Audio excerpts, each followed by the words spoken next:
media maaltu agenda akkanaan non keenya jabaatu godhe ho'ettan hojii keenya miti hojii diinaati. Hojii diinaati.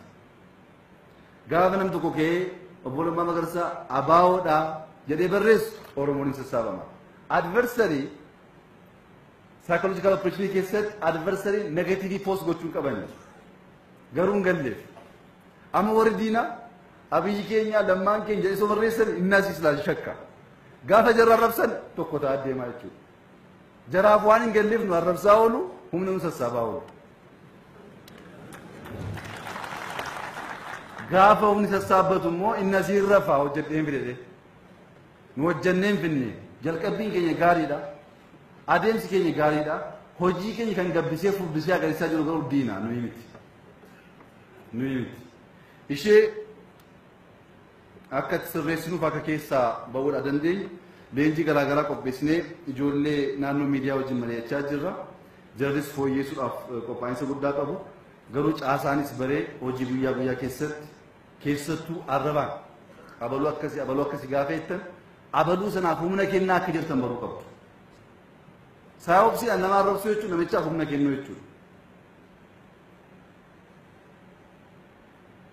Kana keessaa baanee akkamittiin ajandaa gaarii ajandaa qaroome ajandaa saba ceesisu uumuu dandeenya kan jedhu immoo hojii keessa fidaa deemnaa jechuudha. Akka waliigalaa haaromsa kanarraa kan eegi yaada tarsiimaa ta'e gaggeessummaa tarsiimaa ta'e ilaalcha achi ce'uu danda'u ilaalcha wal fakkaatu uumuun barbaachisaadha.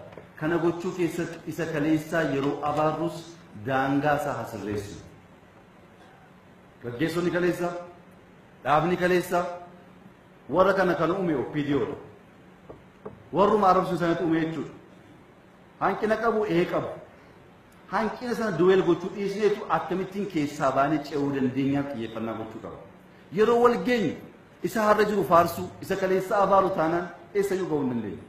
Isa kaleessaa irraa barannee isa boriif haala mijeessuudha hojiin keenya. Wal abaaraa wal arrabsaa qorannaan keenya wal diiguu wal arrabsuu wal komachuu tokkummaa jechuun kana keessaa madda. Ilaalcha akkasii kun